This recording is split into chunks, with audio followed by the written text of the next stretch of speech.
if you are one of those weird kids who ends up finding metal music, you probably, when you hear that, there's a chance you go, oh, I'm totally going into the forest. Tonight we must be warriors. Tonight we must be warriors. This is our time. Like, it's a meeting between Johan Carlén, who we have done music videos with since Black Walls, and, you know, band photos and all those kind of things, tons with him, and myself. And I mean, when we meet and we have shoots and stuff, we can also talk briefly about whatever goes on, but then we have a formal meeting for when we know what song we're making. We kind of start talking through whatever ideas someone might have, and we collaborate on that part. And then in the past, at times, I never wrote a script, but I would sometimes write like a long treatment that is kind of like a script, but not the practical script, but what everything I want to happen. I think I did that with like long time ago, like Vultures Fly and Bloody Angel. But over the years, Johan is the one who actually writes it always nowadays, and has for a long time. But based around what we have said, so we talk and talk and talk. He goes and writes. We look at it. We talk a bit more, and you know. And he develops a script out of those ideas. And the vintage thing, I mean, it's always been there a little bit. I think it feels like a lot of the Avatar aesthetic. Well, we did Silent Movie with Hail the Apocalypse. When we did New Land, it was kind of like a steampunk Jules Verne. We kind of liked that, and we many times just when talking about the kind of movies we like, the kind of aesthetics we like, in films, like there's a lot of great modern films, but very few of them look great in the way as they have in the past. So our reference points often comes from things we really like ourselves. Actually, Captain Goat, I don't know if we had some old movie in mind in the vintage like that. That was more like when we came up with the story first, the whole thing that I would travel in that boat and have long discussion. Am I the goat or is another goat with me that steers the boat and all that? And we had, with that one, we didn't immediately talk a look. So that is U1, and first was that, okay, we cannot afford to do Waterworld, to rent the Atlantic Ocean to do it in. And also, it was gonna be a CGI video, green screen kind of video. And to do almost perfect water the way, and you can, I don't know exactly how, that's not my job, but it didn't feel right and it didn't look right when Johan did it. So the thing to have it look more like a bit of theater, like it's so fake that you suspend your disbelief and then it becomes more real. That if you try to make it look super real, but it is by a computer, then you're stuck with how fake it looks. But if it is this imaginative, those like corkscrew things that goes back and forth, and that's the water, like, that's supposed to be water, and then it is water somehow. That was the reasoning. And then Johan is the one who really looks at old movies from the 40s and Technicolor and whatnot, wherever he gets it from, and find the right earthy tones for it and all that. And then Tonight We Must Be Warrior, the vintage thing, because there's a journey going from black and white into color, and how the music video, I mean, it's Wizard of Oz, it's Mary Poppins, it does all the things. And we had this idea as it goes through the video that the screen gets wider, and there Johan really geeked out. So that sepia tone, black and white, that is in When I Fly, there in the beginning, there he was looking frame by frame at Wizard of Oz to get it just like that. So they're very conscious treating of it, because Johan was a photographer before he was a director, and became a director because he was, had a camera and had friends in bands, and then he started working with us. So the visual side and really nailing great imagery is, I think, wherever you start becomes kind of your way into how you then do the rest of your work. You can tell when a music producer, if they were a songwriter first, or if they were an engineer first, or whatever, that becomes always your entry point. So Johan is a lot of that know-how and ideas when it comes to that side of the visuals. Yeah.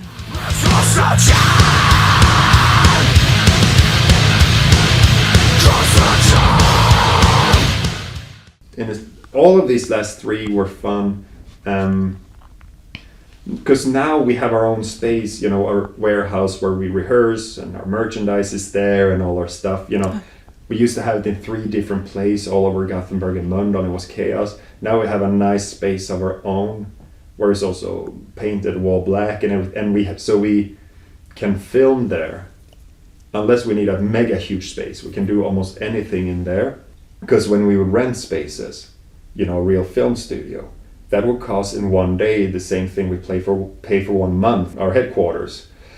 So then you had to always work until 4 a.m. and 24 hours and never stop and super stressful. And now we can make schedules that make sense. So we use a few more days, but you get to sleep and eat and go to the bathroom and drink coffee. So they become more enjoyable. But also because we made Captain Goat, we had Plan Warriors, we filmed Warriors. And then, because we knew we were going to release Airwaves, but it was only later where kind of management, you guys should totally do a music video.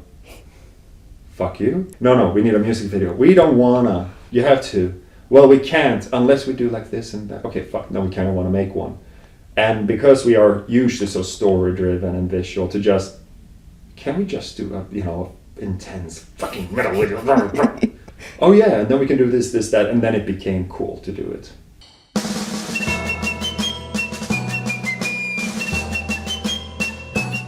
But we kind of reached to it by accident. The whole circus thing with Avatar started, we got kind of lucky when we made Black Walls, that because we met a guy who could eat glass, we figured that would be cool. Can we film you? And then, and you should sing, what should you look like? How about a scary clown? Yeah, so that's kind of the starting point.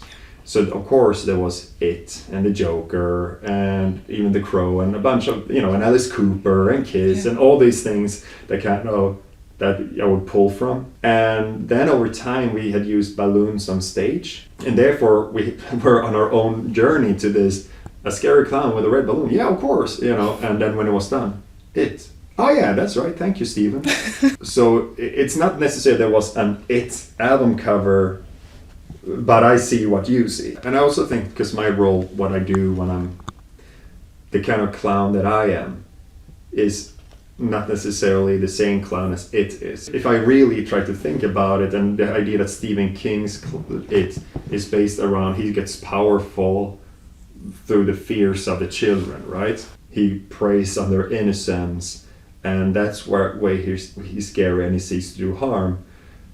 And I think, if I think of why it makes so much sense for me to be a clown and what that has to do with our music, going back to White Album is even called Don't Go in the Forest, if you are one of those weird kids who ends up finding metal music, you probably, when you hear that, as a chance you go, oh, I'm totally going into the forest. That warning, that draws you towards it. There's something dark, something forbidden, something mysterious, something scary. Heavy metal is a bit weird to begin with, because if you go and watch Metallica, and you go, woo, Metallica, and maybe have a beer and fist in the air, and it's an awesome rock and roll show in a stadium, and they sing a song about a guy with no arms and no legs who wants to die. And somehow these worlds meet in heavy metal. If you read a novel about it, it's just the darkness, you know? And music, they won't sing about a guy with no arms and no legs and wants to die. They will sing about love and sunshine and dancing. They will do songs about dancing because people should dance. You know, but in metal, these worlds meet.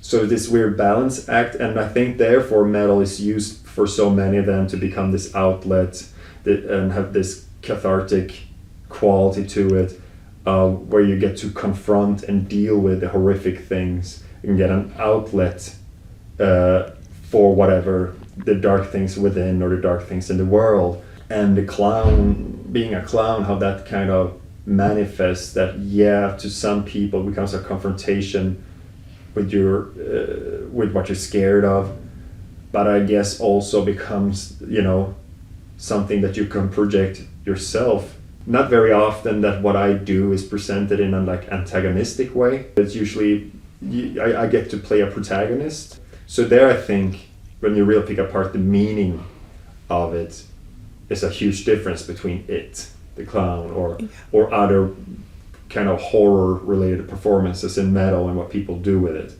That's not really my job. But then from an aesthetic point of view, I hold a red balloon and I go, hey, you know, there is a connection.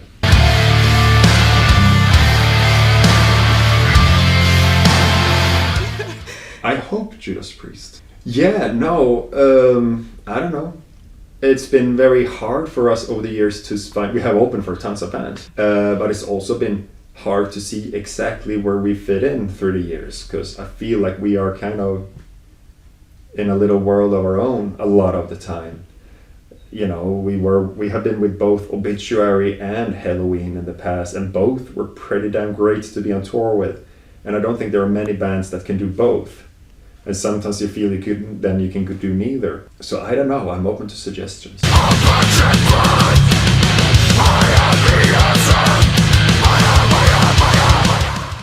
No, it's on purpose, but it wasn't planned a year and ahead. You know, it's like, when is the album done? When is it mixed? And then because, you know, back in the day, if your name was Paul McCartney, you can release an album in December and everybody would buy it for Christmas. But for most of us, there's just a window where you can get the attention, and also a window where you can do the preparations, depending on where people in the world, when they have their vacations or whatnot. It's a whole thing. So if you're done at some point there in the beginning of the year, and the mix and the master and the pictures, and then sending the vinyl to be pressed and everything, that means we can release it somewhere over here. And then when it's time to look at dates, well, we are playing in Mexico City on the 31st, which, I mean, they have Day of the Dead, which is a bit later, but it's still Halloween.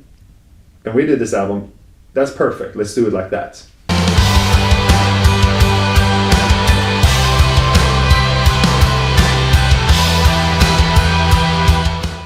Horror is a part of it, but it's one part of many, I would say. I feel like there are certainly bands that would lean in way more to that. Like the songs, I don't think there's a single song that would be about something I saw in a horror movie.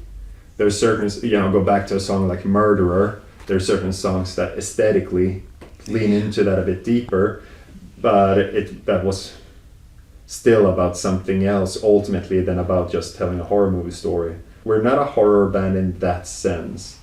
It's more, number one, it's more about the circus itself. It's more about this kind of dark and twisted version of that, but it is really about the vaudeville, the cabaret, and the old-timey showmanship that goes connected with it, and this exciting world to crawl into of all these characters and creatures and whatnot. And part of those characters and creatures could be horrific, and some things dwell in violence, but it's much wider than that, and I think much more personal than that.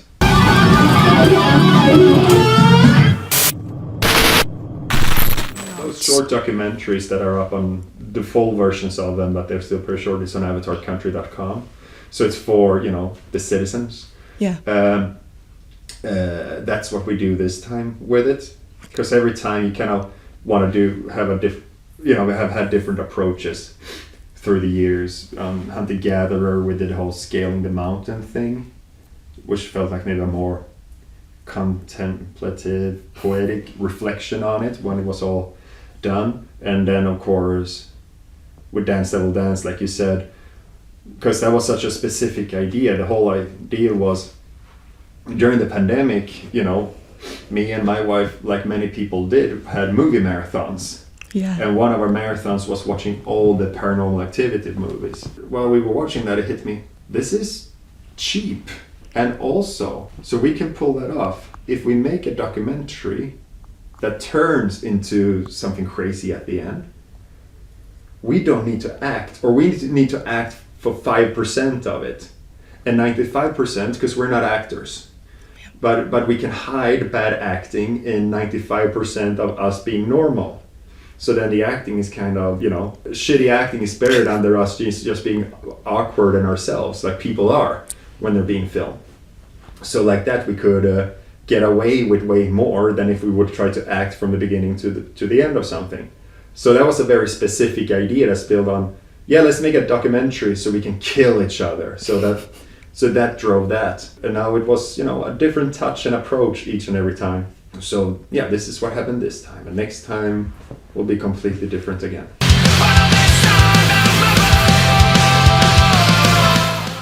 Half of the albums you start with a plan, or you get a plan early at least, you know, you start to see what you want to do. But every other album then becomes kind of the opposite, where you start creating and see where it takes you. Like the clown is me. I understand that it kind of comes off as playing a character because I don't behave like that now. But it's more about context and opportunity to express different side of oneself. And I have the opportunity to express myself very freely through the music and then on stage and everything, but still something where I am myself, rather than like I don't have a stage name, you know. The clown's name is Johannes Eckerström because that is my name. So it's not a character, that's another thing. The method always evolves. The most important thing for us when we make a new album, especially now when we made a few, is to figure out why is it important to us, because it's our job. So yeah, you need to make a new album so you can make a new t-shirt. You need to make a new album so that you can buy dog food, but that's not enough for a reason to make new music. And the most important thing beyond the conceptual or all that is musically, that you want to do something in a way that you haven't quite done it yet. And part of that is maybe in the songwriting to remove even more bullshit from yourself. Like every album has been very honest, but as soon as you reach one kind of sense of truth in yourself, there's more bullshit that you can remove. And what that led to this time was that a lot of it, not all the songs, but a good chunk of it, was very driven by intuition. I started to tell myself, trust what's beautiful. Because in the past, when you have an idea, and in the beginning every idea is kind of abstract, I think I was in a hurry to understand the idea in the beginning. Ooh, what is this? What can I make? What is, you know, you come up with 2 lines that sound cool or that seems to mean something, and right away you want to try to understand what the rest of the song will be because of it. But this time, I stayed on that intuitive subconscious place with it and just followed that sense of what I perceive being beauty in it. Like, I like this, I keep going, because I figured that was the subconscious writing the song. And then from that came something like Take This Heart and Burn It, or Captain Goat, also Howling at the Waves, and a bunch of other stuff from the album, from just painting those images. And at the end of it, I'm still like, okay, I get it. Like, I still reached the point where it meant something, but I didn't chase being that concrete. So that this intuition, dreams, a kind of mindfulness approach to creating, to just be in the moment and doing it as it comes. A lot of the album did that, and a lot of that then is that, to just stay in that dark forest and let yourself get lost in it. Tonight we must be warriors.